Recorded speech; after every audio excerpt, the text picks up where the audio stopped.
Good afternoon. Can you hear me? Everybody in the room hear me? Okay, great.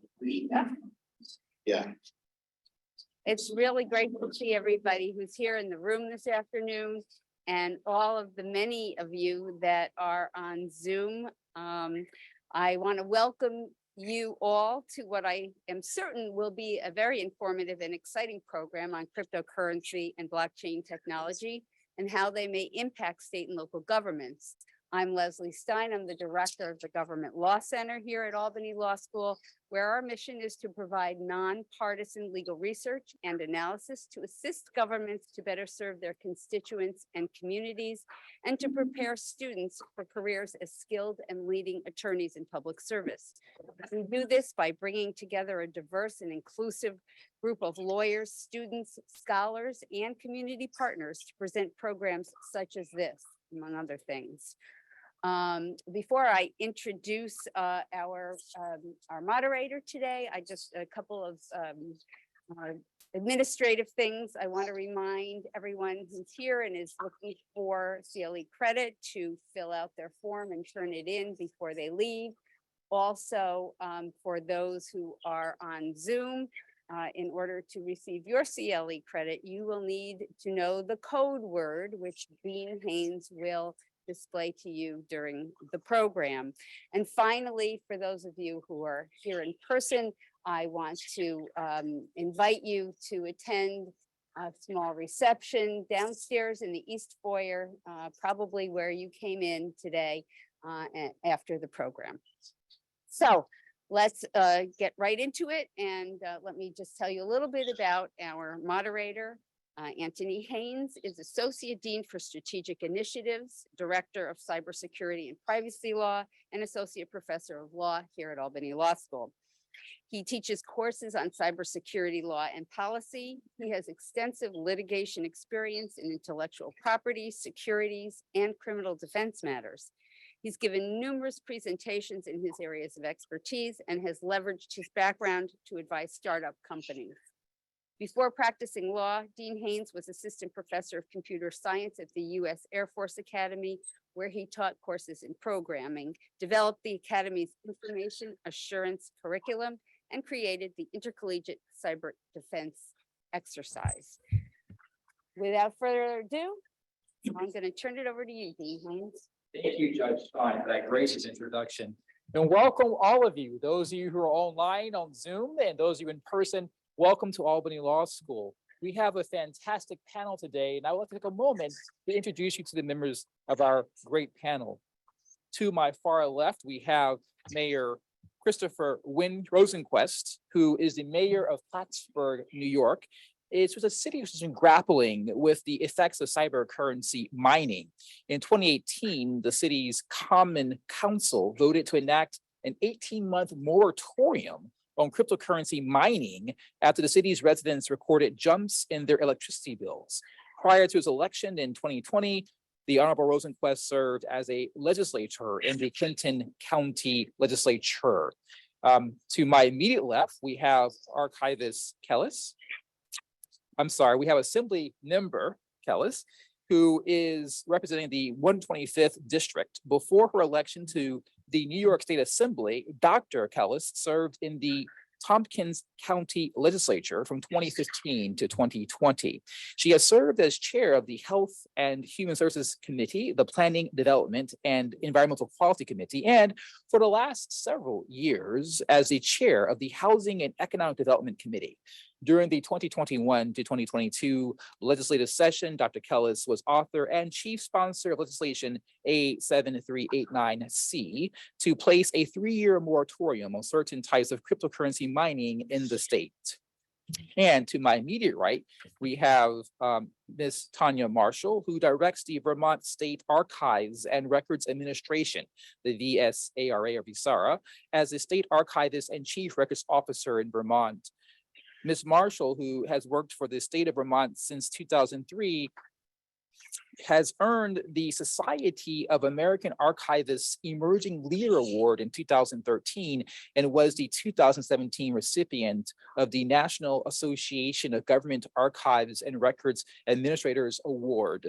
She also serves on the Vermont Judiciary's Advisory Committee on the Rules of Public Access to Court Records. In 2019, Ms. Marshall authored a white paper examining the potential uses of blockchain technology for public record keeping.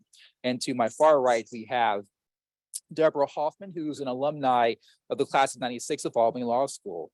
Professor Hoffman is the co-director of the Financial Compliance and Risk Management Program at Albany Law School, where she teaches courses on cryptocurrency, blockchain, and the law. She also serves as the Managing Associate General Counsel at Western Union. Further, she serves on the advisory boards of tech companies such as Elphi and Dominidocs, and is also a member of the ECPI University Cyber and Network Advisory Board. In 2007, Professor Hoffman founded and operated Symmetry Blockchain Advisors Incorporated, where she worked with clients in their cryptocurrency and blockchain endeavors, focusing on the mortgage market. And that is our illustrious panel. So we'll jump directly into the questioning, since we only have a little under an hour to complete this, and we also have to do our little keywords here for those getting CLE credit. So I will direct the first question to Professor Hoffman, and it is this: what is the difference between blockchain, cryptocurrencies, and digital assets? Good day, everyone. So blockchain is the platform on which cryptocurrencies are built. It's a platform. It's like some call it a protocol, some call it a software, but in essence, it's a platform. So when you hear about all these cryptocurrencies, there's thousands of them. They're built on different blockchain protocols. It's a general family name of blockchain, but each one is built on a different protocol. And just to give you a little bit more detail on that is the blockchain itself is built of different sets of information that literally chain to each other. So if in the first block, if I was to put a block together, it says Debbie has a dog. The second block I might put together, it says Kathy has a cat. And the third block I put on there, I might say Rick has a rabbit. If I want to take off Debbie has a dog on this blockchain, I have to take off Rick has a rabbit. Kathy has a cat, and then I can get to Debbie has a dog. So the more information you put on this digital ledger, it just keeps getting longer and longer. It's harder to take the information off because you have to literally go down the chain to get that information off. So basically, some people call it immutable, and that it would just Bitcoin blockchain has so many thousands of pieces of information. It would be impossible to get back to that original block. And so it's literally a chain of information that's stored on top of the next, on top of the next. So one more differential: blockchain is a protocol, can share information. It can share something for value. So like that's why we call it currency, but cryptocurrency is really just something stored of value. So cryptocurrency is stored of value. The blockchain can share information as well as value, and not just something of value. Information meaning what I just said: pieces of information. Debbie has a dog. Kathy has a cat. Rick has a rabbit. Thank you, Professor Hoffman. There's been a lot of talk about crypto assets and cryptocurrencies and crypto tokens, but it seems that there have to be other potential applications of the blockchain other than simply using as a digital asset. What are those? There's thousands again also of use cases, and they're all in different areas. So if we were to go around the room and talk about different areas, industries, you could probably find a blockchain example in all industries. So in entertainment, it can share information. So before I even get to all the different industries, the commonality in use cases is that there is information that is used by a lot of different people. It's shared information and it's used multiple times. So if everybody think through that for a minute, there's so many industries. So for instance, health records, music, I do a lot with mortgage lending. They all have a lot of information that is stored, that is shared between a lot of parties, and that's pertinent to every party using that bit of information. So the example that everybody likes to use is Walmart tried this a few years ago. They had a lettuce blockchain from the origins of the farm to the consumer to the table, being able to track it along a supply chain. In music, it's basically, it could be royalties, it could be development of copyrights. In trading platforms, it can be the type of the asset that you're trading and the qualities of that asset and who's looking to purchase those assets. And it's all across a supply chain in that particular industry. So pretty much any industry. Thank you. Ms. Marshall, following up on that question, how many of these different applications of the blockchain have been successfully implemented rather than only theorized about or marketed? There's a lot of hype. Where's the actual substance here? Sure. Thank you for the question. I can really speak on behalf of the government sector, which is my area of focus, and public records and record keeping. Just for background, that is any written or recorded information in the government that's created or produced.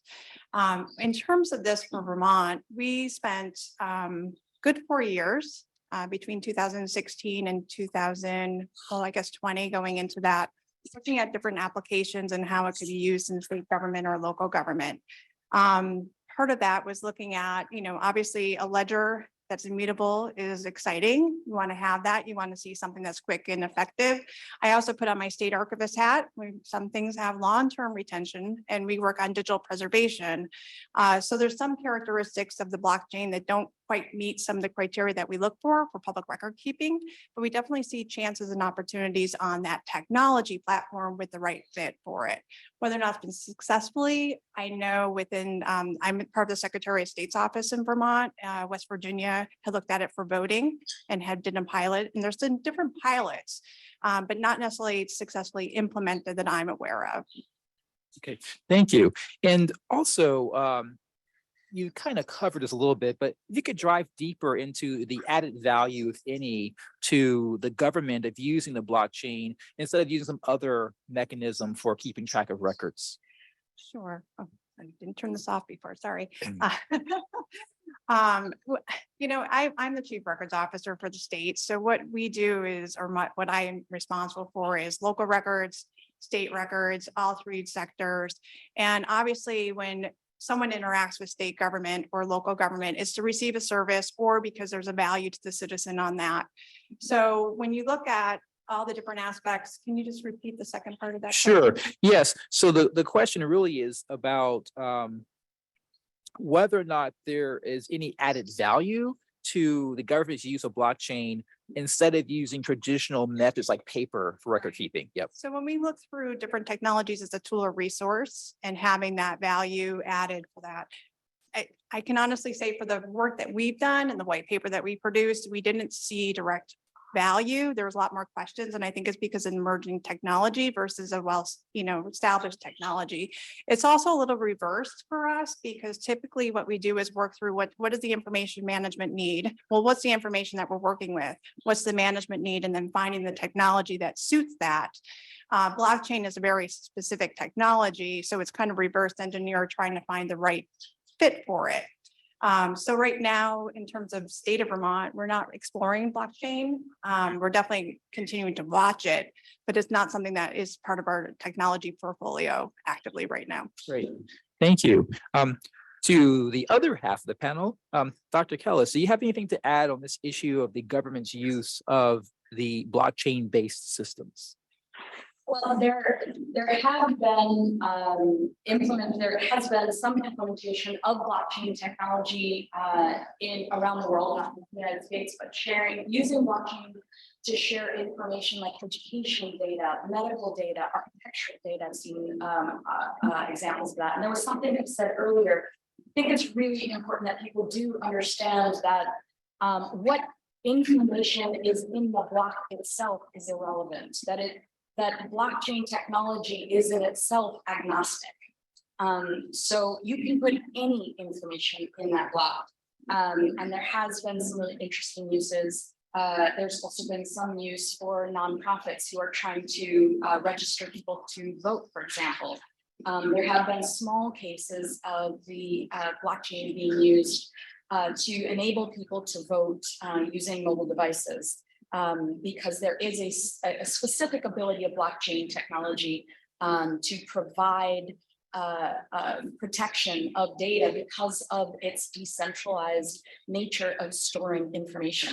And that is unique and revolutionary to blockchain, that the data storage and transmission is in a mechanism that is decentralized versus prior to blockchain being developed, the mechanism that we all had for transferring information would go through a third-party entity that would oversee, that would store data, oversee the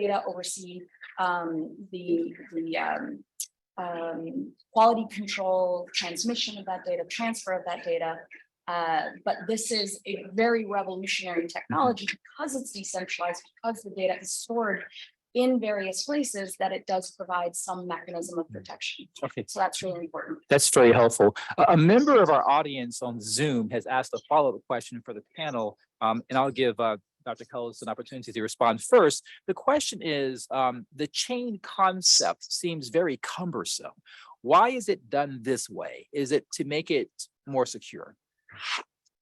Well, specifically that the mechanism of the decentralization of the storage of the data itself does provide a mechanism of security, but also the fact that there is the transparent and publicly accessible ledger, which tracks the exchange or transfer of that information to this ledger, both providing some magnitude of really important information or important security. Okay. To answer that question. Great. And then for all of the panelists, if you get a little bit closer to the microphone, it'll help those on Zoom to hear us more clearly. And then the final follow-up for you is this: are there any legal or practical obstacles to these kinds of uses of the blockchain, particularly for the government? I think the most important thing for government, and it's something that we're still exploring. I know that there have been maybe 6 or 7 states that have explored the implementation of blockchain in data storage, data transfer, use of applications, interfaces between the public and government operations. And the most important thing, of course, ultimately is the security component of that. And I think that that is something that is still very much in the early stages in all the states in which it's been implemented, that technology we're still exploring, I think, and IT is still exploring.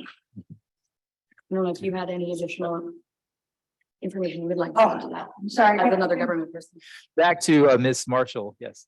I'm sorry, I just couldn't hear what. The question was, are there any legal or practical obstacles to these types of uses of the blockchain, particularly by the government?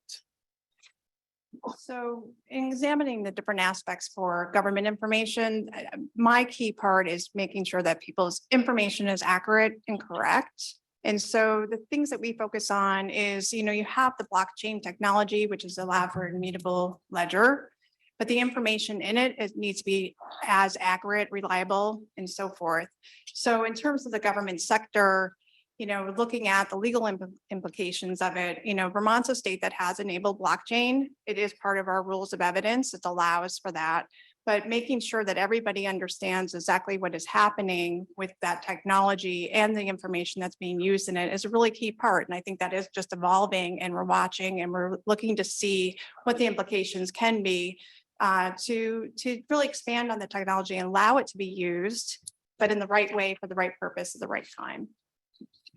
Thank you. And I think Professor Hoffman would like to chime in as well. Yeah, I mean, I do think it's a little bit of a loaded question, that there's a lot of obstacles only because of the law is evolving in this area. And so to understand how to apply it in all these instances can be really tricky. So the example I'm going to give is, we were talking about voting a minute ago. And so in 49 states, it's my understanding, unless you're part of a particular constituency like the military, you can't transmit a marked ballot over the internet.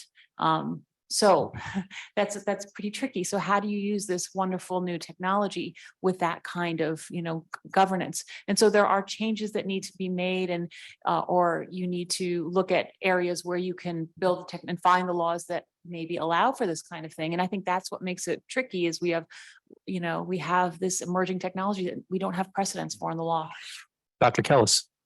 Yeah, one other thing that I think is really important with respect to the implementation in government, particularly if it is driven by legislation that is put in place, is the fact that the technology is so new that we don't necessarily have a universal understanding of even all the terms. So even what is blockchain? There are many different faces of what blockchain looks like, what it is used for, how it's defined, a distributed ledger, how that is defined. There have been some examples given too of what is the word execute? Do you mean the execution of a program? Do you mean the execution of a contract? You know, those are very different. And if you are creating a piece of legislation to drive the use of blockchain in a particular use for government, and it has multiple definitions within the same legislation for a word, or for example, the definition of a word changes over time because the technology is so new. If the implementation of that program or of that technology changes, or they want to change it, they might not be able to if it is defined too narrowly in the legislation. So there can be issues, you know, in the process because the technology is changing so quickly. Mayor Rosenquest, what types of legal or practical obstacles are you seeing in small towns like Plattsburgh? I think it's more along the practical aspects of whether or not we use that technology, considering that it is new. A little bit of background, I spent 15 years, the first half of my career in technology management, software development. I hold an MBA from University of Washington Foster School of Business and Business Management, Technology Management. From my perspective as a professional in technology, the technology is new enough and relatively unknown by the mass of people that trusting that type of technology is problematic. Sometimes when we get into the use of new technology as a solution, as Dr. Kelles just said, it often changes. That's a lot, and that's the nature of technology itself. Technology will change. So to leverage that technology to do business, government business, becomes problematic because of the nature of the change itself, along with the amount of expertise and resources needed to manage it.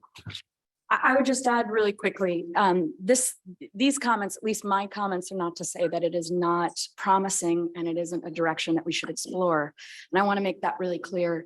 I do think there are some really innovative uses of blockchain, and there are some advantages of blockchain that can't be ignored, like how rapid the transfer of information is, direct the transfer of information is from one node to the next. All of those pieces are, I think, exciting, innovative, creative, and I think it's just important for people to understand that because the technology is moving so quickly, we have to be extremely careful about how we communicate the usage and how we regulate the usage through legislation. You've had a blitzkrieg of questions come in, and I want to get to those in a moment, but I want to push back on the panel slightly. And this is my pushback. Other countries like India or Estonia have used a combination of symmetric key encryption and the blockchain to put a number of government functions on the internet, and in particular voting, and they've done it securely. So it seems odd to me that a country with less than 3 million people like Estonia, or a country with over 1.2 billion people like India can do this, but America can't. So is it really a legal issue, or is it more of a cultural, attitudinal issue? I mean, I'll just open it to the panel. I'll take that one. You know, part of looking at the blockchain, it's a disruptive technology for a reason. It has to reset what we want to do and think what we're doing.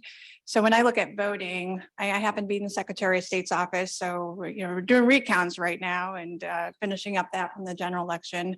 And obviously voting has been, you know, a lot of questions over security and so forth. For us, when we looked at public record keeping and the blockchain, we looked specifically at land records. That was one of the charge that we got from the General Assembly, and the recording aspect. And so one of the questions that we had, and do you actually need to have the government as an intermediary? And I think those are the questions is, what's the value of the intermediary? Because in some cases, that's where the blockchain technology takes away that extra step or that extra. But when I look at for land records and granted, Vermont is the last state, literally in May, Act 171 of 2022 finally passed for electronic recording. So we're not even in electronic records yet for land records. The question really comes down to what is that extra why is it part of the government record keeping? And so when we look up at the earliest laws for land records, it's fraudulent. You don't want fraudulent transactions. So the government serves as an intermediary for that. So if we're going to flip it, one of the questions that we had going back to the General Assembly was what was the point of the recording with the town? We do town instead of county. You wouldn't need that necessarily with the blockchain, but is there a value added of the intermediary? So I think those are it's a disruptive technology because you have to rethink exactly what you want to do and where this added value is and whether or not that's the risk that you want to take or is that something. And then when I look on the flip side of even the land record recording, most of the instruments that our town clerks receive for filing can't be necessarily accepted right away. So when you put on that hat and that added value is, yes, it's a small town, but an attorney's bringing in a filing, but it's not complete. And had it been recorded, it would have created a different quagmire. So I think those are all the questions on this. It's a disruptive technology for a reason, but it makes you think more. I would add, I think that the answer is a little bit of both, to be honest. But I think it's also partly the fact that we are one large country, but we are individual states that have developed already complicated, complex systems, technological systems to do processes in government. And I think that it is very valid what was just stated, that that we will invest in a system if it does increase the speed and efficiency of what we are already doing. And as a country, we are already technologically pretty advanced. Mhm. And so it is easier if you're implementing a system in an environment where there isn't much of a technological system to begin with. Much more complicated if you have very complicated, large-scale government systems interfacing with each other or not interfacing with each other and trying to implement it in that environment. It's much more complicated, it's much more nuanced. And there have been examples where it has been implemented and the analysis has shown in some cases it does improve in efficiency, but in other cases it has not. And it has actually caused issues because it was very expensive, but didn't necessarily create the wide scale, exciting explosion of efficiency and security they were looking for. Yes. So my take on this is also, there's several aspects to it. One is that we have state and federal laws and we can really advance some of our state laws, but it doesn't mean that they're consistent with our federal laws. And that makes it, other countries have some of this, but that makes it definitely trickier. Because if you look at what some of the states are doing, it's not always consistent with what the federal agencies and lawmakers are doing. But when we get to the federal agencies and lawmakers, there's so many questions. So is cryptocurrency, is it a currency? Is it an asset? Is it property? What is it? And so we're still struggling with even those definitions. And so that yes, other countries are doing this, but we're moving carefully and methodically, I guess is the way I want to optimistically say that. And then history, I do a lot with blockchain and real estate, like I said, and our title history is very rich. Granted, not as rich as some countries, but Dubai put a lot on the blockchain, but they don't have the title history that we have. So I always talk about looking at blockchain from a forward-thinking perspective, and we could put title on starting. Why not start today? If you're a title company, start today. Start using a blockchain today. Don't worry about the past. Continue to do the way you've been doing it in the past, and we can always figure out how to get that on the blockchain. But I think so. I think historical perspectives play an instrument, and those are my. Mayor? Nope. Okay, so we have several questions from our Zoom attendees, and I will go through a few of them. The first is this: if the information on the chain is essentially impossible to delete, what do we do if incorrect information was included or needed to be updated? Or this is my example: What if somebody were to use a racial epithet or a slur and embed it into the code of the blockchain? How do you delete it? And so the follow-up is, could something ever be retracted or redacted after the fact if private information were on accident released or on purpose? This makes it seem risky for government records, especially public records. Perhaps I'm simply misunderstanding how it works. Yeah, so you can't, technically, you really can't erase it, but you can add to the block. So number one is you do almost like a codicil amendment or whatever you want to call it, modification. And so it gets added. The question about it's interesting.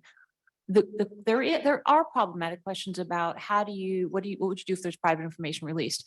A lot of blockchains are built with what information you are going to put it in mind at the beginning. So think of it like a tree. And if you have information that would be private that you don't want put public, you don't put that on the blockchain, you put that on the branch that's not on the blockchain. And so it's the way in which these blockchains are built that are for their particular use cases. And you're not going to, so that would be my answer. I'll stop there. I would add to that, absolutely. I appreciate it. It was, you're the technical expert here, so I'm really glad that you answered that first, because there are actual technical mechanisms for creating securing data. I think the other thing that's really important too is we have had culturally a mindset for many, I would say over, centuries of controlling the information that goes out. And there is a shift both in culture and in technology that I think has been really apparent through social media, for example, that we can't control information as much. And instead we are forced to have transparent and honest dialogues. And in some ways, there's also, we have to, I think, wrangle with that a bit when we're looking with using types of technology like this, just like we did when we started using broad scale Twitter. There's this wonderful case, and I say wonderful only because it exemplifies what I'm talking about so perfectly, with the BP oil spill in the Gulf Coast. And if you look at the messaging, they want, the large companies were used to being able to control the narrative, control the message, what went out into the news, what pictures were taken, what news story went out, what press release went out. But instead, with Twitter and Facebook, people were able to just go there themselves, take pictures and put them on Twitter. And they deeply opposed what was being communicated through the press releases. And there is something to say for these types of technologies where we do need to have that conversation about having more public discourse that is honest. Thank you. Yes. I'm just commenting the part about the government records and information. It's a little bit different than the question there, but the case of using blockchain and then the example that was provided. So just backing up on public records law, every state has a public records law. It's not something you can take a public record and just delete it or change it or modify or do any of that. And so this is a prime example where you're choosing the blockchain technology for something that is more, where I see this fits would be more registration components, or we do business registration. So something that is very a transactional component, that's a logical use for when you have a ledger. You do not have ledger necessarily for, you do for email communications or something of that nature. But when it comes to the public records, you're still underneath the public records law, you're underneath transparency, you're underneath government accountability. And obviously there are exemptions to public access for different reasons, but it isn't something that someone can go in and change a record now unless there's a process to do so. And you certainly can't destroy a record without the property authority to do it either. So that's kind of a disconnect, maybe, or a better connection on that it doesn't change the record keeping expectations, but it's making sure you have the right technology for the information.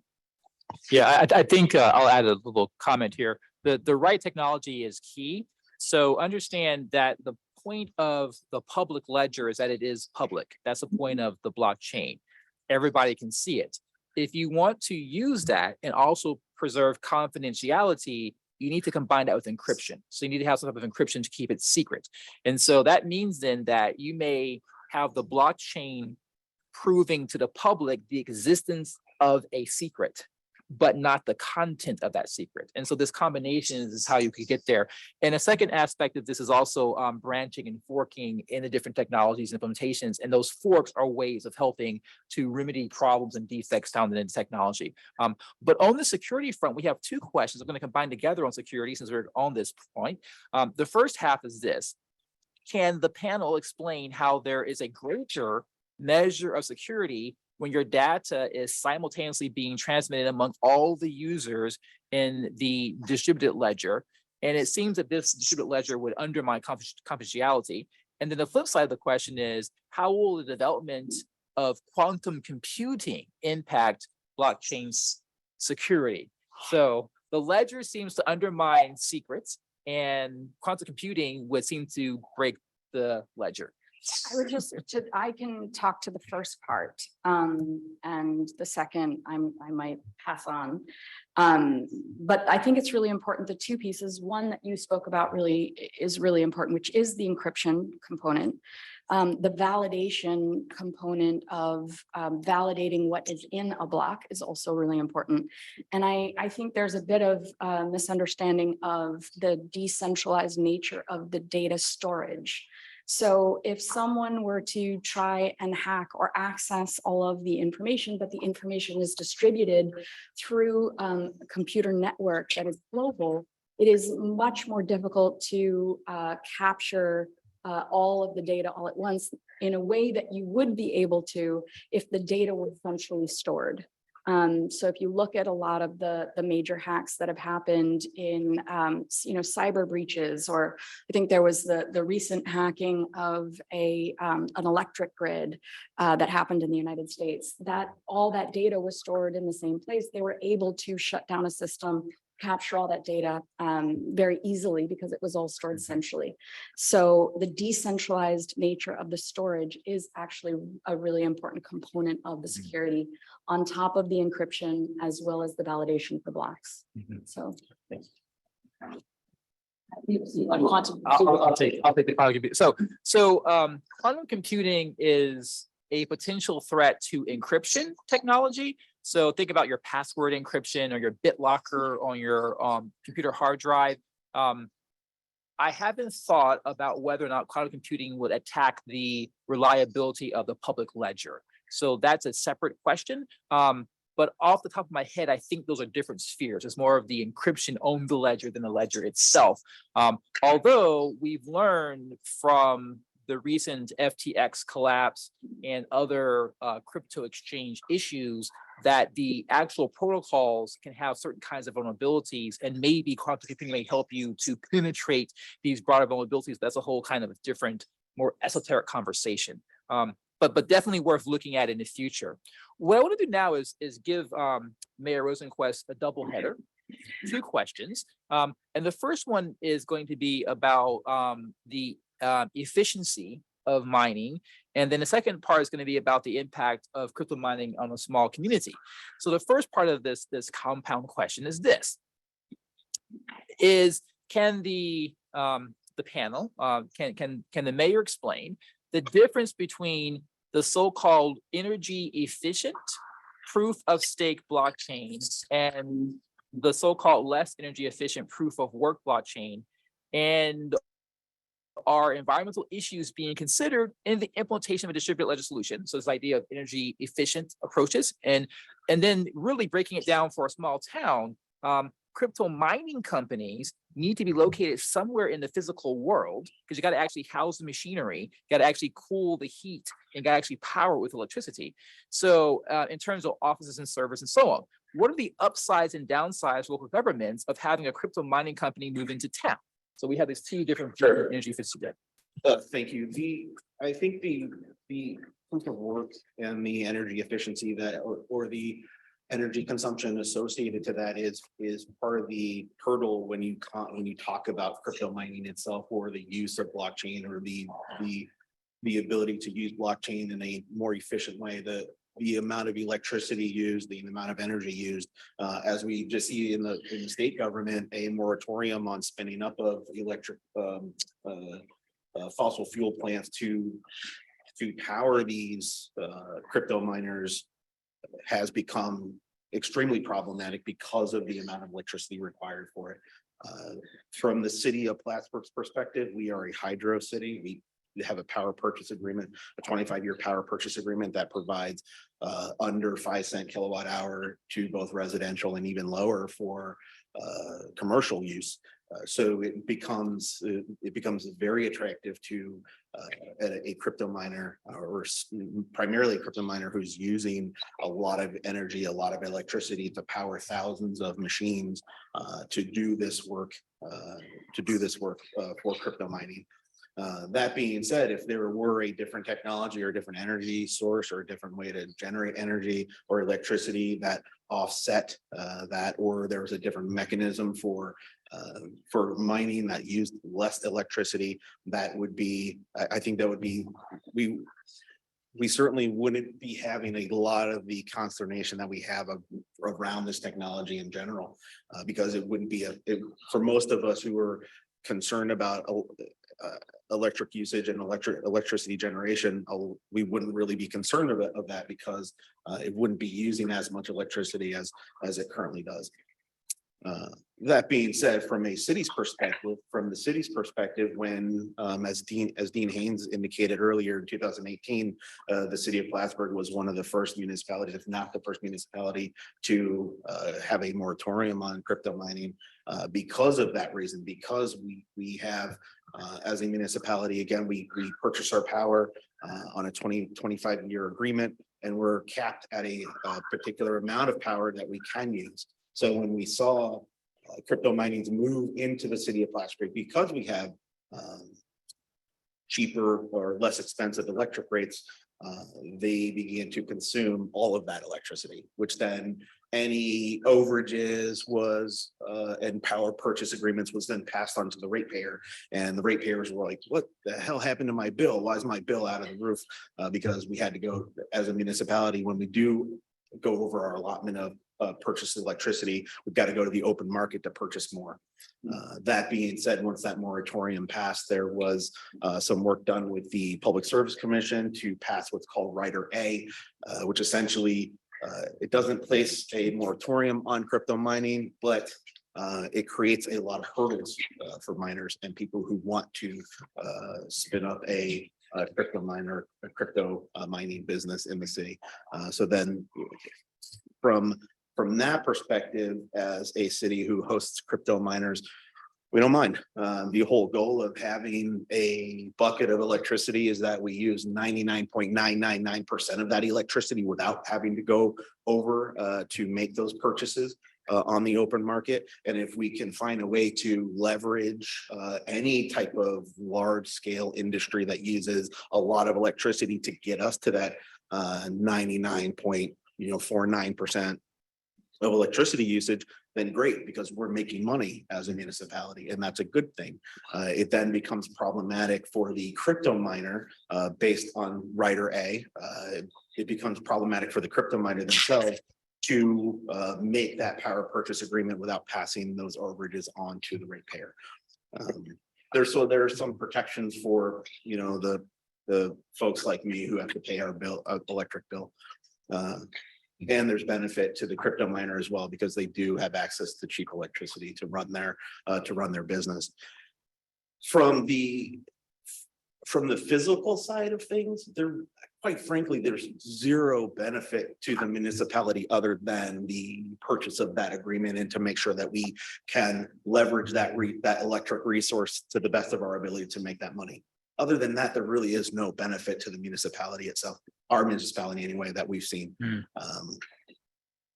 There's benefit to the warehouse that they find themselves in and the owner of that warehouse. There is no, other than that, there really is no benefit. They're not paying taxes. They're not hiring a lot of people. Most of these crypto miners have 2 people, maybe 3, other than the initial spin up of the expertise to set up these mines and the infrastructure needed to set up the mines. That's really the big push in the beginning. Otherwise, it pretty much just runs on its own. So they're not creating jobs. they're not paying taxes. And I don't want to say that I don't want to diminish their effort or their work, but we just really see no tangible, especially financial aspect, again, outside of the power of purchasing, but we just don't see any other benefit from a job creation or other than or any other economic development perspective. I have a brief announcement for the attendees via Zoom who want their CLE keyword. The keyword is ledger. If you know, not your keys, not your crypto, the keyword is ledger. Sorry for the inside crypto humor there. Okay. Back to our panel questions. We have way more questions in the bank than we're going to be able to get to. And so I apologize to those of you on Zoom who submitted questions via Zoom. We will find a way to answer them after the main chat. I want to jump to a current events topic that I find very interesting. So I'm taking my power as the moderator to jump to this cool question here. And so this is the question for the panel. What are the lessons learned, if any, from the collapse of the crypto exchange FTX, as well as the purported fraudster SBF? For those of you who don't know, FTX was a major cryptocurrency exchange. I think it was the second largest at one point in time. At least $1 billion or more has vanished overnight. SBF is a 26-year-old person who is being characterized as a younger version of Bernie Madoff, the big pyramid scheme. So the question here is, what are the lessons for local governments as well as for state governments thinking about using cryptocurrency as the blockchain? Should we be worried because of the collapse of FTX? I'm going to answer this question and then just go back to one other thing very quickly to make sure that everybody's on the same page about what the technology is itself. But as far as governments, when there are many governments who have explored allowing for bonding with cryptocurrency or having it be a government identified currency. And I think that the sheer volatility of the value, including entire platforms that have gone bankrupt in the last couple of years, has given governments a bit of pause with respect to allowing people, for example, to pay debt with cryptocurrencies to government. And that has been something that there are some states in the country that have been exploring. Mm-hmm. So to answer that question as quickly as possible, but I did want to just get back to one thing really quickly to make sure that the audience knows the difference between proof of work versus proof of stake form of validation. Yeah. If you think about, so validation, all blocks on a blockchain, particularly in cryptocurrency, need to be validated. That what we are saying is in that block is in fact in that block. The system itself has a mechanism for validation. Proof of work is an active form of validation. So every block is assigned a mathematical equation, for lack of a better way of saying it. That's typically how we describe it. And there are people who are competing to answer that mathematical equation. Whoever answers it first wins coin for their effort. So because the equation, quote unquote, is people or machines. It's not always people. I'm going to get there. so that is a very, very important point. But think about it first layer as people. So these equations are a complicated series, a random series of new numbers, digits, binary. So the sheer fact that it is random, that's what's important, because there is no software that you can create that will give you an edge over someone else to answer that equation faster. So the only way to answer that equation faster is to simply have more computational power, to have more computers. They are computers, not people, who are solving these mathematical equations. So you get an edge by having more computers. And that is therefore the creation of these large scale corporate mining entities. And because the work is being done by computers, then your greatest cost is the electricity to run all of those computers. That is why you're seeing large scale corporate entities purchasing, for example, power plants, because that means you can make your own energy behind the meter. You don't have to pay the fees to the grid, and you can then provide the electricity for a large amount of computational power or computers.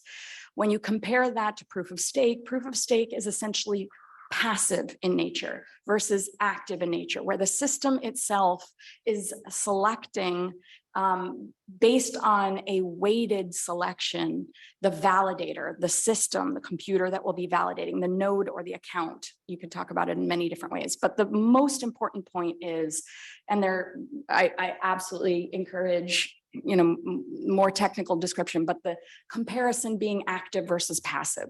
So one uses a lot more energy than the other.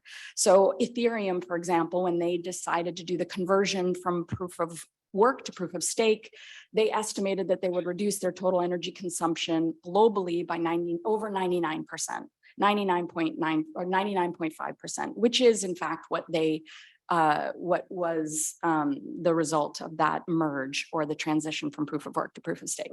So I did want to just make sure that there was a general understanding. I know we have a wide range of understandings of cryptocurrency in the room, so it translates it to English to the best of my ability. Yeah, that was really good. I was actually just going to take it down to a much basic level and say consensus mechanisms, which is what we're talking about here, or validation, is how the blocks get added. When you have that distributed ledger of 100 computers or nodes around the world, and you're adding information, like I said at the beginning, block to block to block, the consensus mechanisms is how the blocks get added. And so that's very basic. There are so many more consensus mechanisms though than proof of work and proof of stake. And I'm going to plug, I do teach a online course on this, and there's just, we can't talk about this in 5 minutes. So it's if you want to look up more about what that means, it's just called consensus mechanisms. And I'm going to bring us back to the FTX question. Okay. So FTX fraud, right? We all know there was fraud. It can happen in any industry. This is a new technology. There's going to be a lot of fraudsters in this because there are very intelligent people who are looking for ways to make money. But as you said, Bernie Madoff, that wasn't cryptocurrency. So you can compare this to almost any industry in which there's fraud and people are finding fraud. So my take on this is we have a lot of takes and a lot of conversations about FTX, but we are in an industry that does desperately need regulation and guidelines. And we could have used some auditing here as to what was going on behind the scenes. And so I am not necessarily a proponent for over-regulation, but I'm definitely a proponent for some regulation, which brings me to the next point, that we really, really need good lawyers and legal minds in this area. And that's the reason I teach this course, is because I just think it's so important that we have people who understand this. And if you can't understand what we're talking about, proof of work or proof of stake, how are we going to ever regulate it? So that's my take on FTX, is that we really need to figure out how are we going to make laws around this? Okay, well, our time has gone by extremely fast. So we're now in closing remarks. So I would like for each panelist to take maybe a minute, at most 2 minutes, with your final thoughts. We'll begin on my far left with Mayor Rosenquest. Judge Stein, thank you for the introduction. Dean Haynes, thank you. And folks, thanks for attending, and folks online, panelists as well. At the end of the day, I think, just like any technology, there's value to it. There's value to exploring the use of it. There's concerns because of the newness of the technology as well.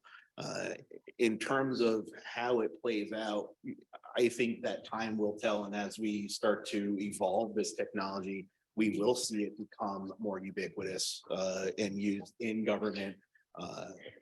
There still is that collapsing of cryptocurrency and blockchain, which again, I think a lot of the panelists, as we start to use that technology, want to split that apart and educate people on both, because there is value in the technology itself. From a municipality's perspective or a governmental perspective, I just don't see the use of cryptocurrency valued yet.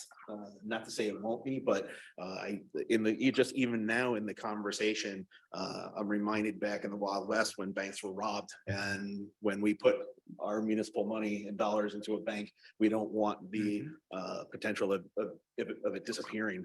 So until it becomes a little bit more regulated, and going back to your question earlier about is it culture, or is it legislation? I think it is legislation. And I think as we start to become more familiar with the technology, but more comfortable with the technology, then we use it more. But again, I appreciate the conversation. City of Plattsburgh appreciates the technology and the miners that do come to the city. But we would certainly like it to mature and become more of a public benefit than it is right now. So the reason that I was invited to be here is in particular a piece of legislation that was just made into law in New York State, which is a pause on proof of work-based cryptocurrency mining in fossil fuel-based power plants in New York State. We have 40 retired power plants. 2 of them are now being used for cryptocurrency mining behind the meter. And the second piece, which is extremely important, often overlooked, is that it would require the DEC to do a full environmental impact assessment of the cryptocurrency mining industry on our ability to reach our climate goals, which have been established into law. So I have been very specifically focused on the environmental component, and therefore specifically focused on proof of work. And it is very important for me to note to people, I am not opposed to blockchain technology, nor necessarily across the board opposed to conversations about cryptocurrency and its uses. I do think that we need very important, intelligent conversations around regulation and not be too hasty with regulations and legislation in the industry, particularly in the usage of blockchain. I would note, addressing a conversation earlier, is my concern with proof of work, and particularly consolidated proof of work, large scale corporate proof of work based industry, is that it has increased electric costs in small communities. It has increased huge noise pollution issues in small communities because of their size. And those are some of the issues that we need to address. But more importantly, is that we have an aging electric grid that currently cannot handle the conversion of all of our existing energy demands onto electric. And what will be the impact of huge increases in proof of work-based cryptocurrency mining on our base load, and therefore our need for renewable energy infrastructure in the state to meet our CLCPA goals? Those are some of the questions that I think we really need to be asking. What is that physical impact, particularly in the context of an environment where we are hearing from the United Nations that we have 7 years left, that we must reduce our global greenhouse gas emissions by 50% by 2030 if we are going to reduce the worst of the predicted climate change impacts that we will be experiencing. So I think it's very important that we have this cryptocurrency mining conversation, proof of work-based cryptocurrency conversation, in the context of meeting our climate goals and in the context of conversations about climate change. So looking at government records and information, which is the scope of my being here, is that what I look at is it's kind of an information orientation component for this. We're talking about government information and records. So this is information that's produced or acquired by government to provide a service and to protect citizens and people and property and so forth. And so when I look at the information, the second scope is the management. What are the requirements around that particular set of information or piece of information that's going to require access, long-term access, short-term access, and then picking the technology that really fits that, or the multitude of technology. And so when we look at blockchain, some of the questions that I have being state archivist as well is, interoperability, scalability, and movability, protection of information over time, and having to put those all together. So I go back to the orientation. And so when I work with legislators and I had with the blockchain was, in many cases, and I think Professor Hoffman said, more people need to know about it, because if you don't know about it, you can't write laws about it. So that's and you can't regulate it. So in terms of the executive branch, which I'm in, we're here to apply the law. And so it goes back to really understanding what is the information that needs to be exchanged or protected or understood. What are the management requirements around that? And does that have to evolve and change? And are you picking the right technology for that time and place? And what is the long-term usefulness? If it's a short-term technologies, if you think back to the first technology that you used or first word processing program and trying to access that now. So thinking about what is the interoperability, what is the scalability, what is something that has to move over time, and picking the right technology that fits that need and exploring. And then also exploring that aspect of disruption. Do we always have to do things exactly? I know government sector moves slow. Consumers are always going to be faster than, that part, and then businesses will always be faster than government. But we're here to protect people's information. We're here to protect rights and so forth. So I always look at what is the information, what's the management need, and is it the right technology for that time and place? We've talked about a lot of different things in here. Cryptocurrency and blockchain are one and the same to two very separate things. Cryptocurrency and blockchain platforms. We've talked about, well, like what we were just talking about, records exchange on the blockchain. So my takeaway here is just you guys, everybody who was in this audience today, both on Zoom and live, we're educating ourselves. And that's the first step to figuring out the next step, figuring out how to regulate blockchain and cryptocurrency. And what I get very frustrated with when people throw up their hands and they say, oh, it's all fraud, or I don't understand blockchain. It's just start by reading a few things and you'll start to, there's a lot to understand, but just start to dig a little bit and then it becomes it does generally become fascinating. And what I always tell my students is we are driving horse and buggies on dirt roads, and those dirt roads will one day be paved, but they're just not quite there yet. Can we give a hand for our panel? I'd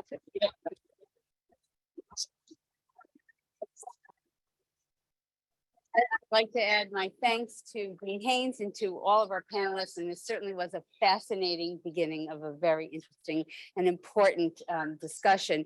And I also want to thank the New York State Association of Counties and Steve Aquario for enabling us to put on a program such as this. For those of you who are here and had more questions, come on down to the reception and we'll give you an opportunity to ask them. Have a good night.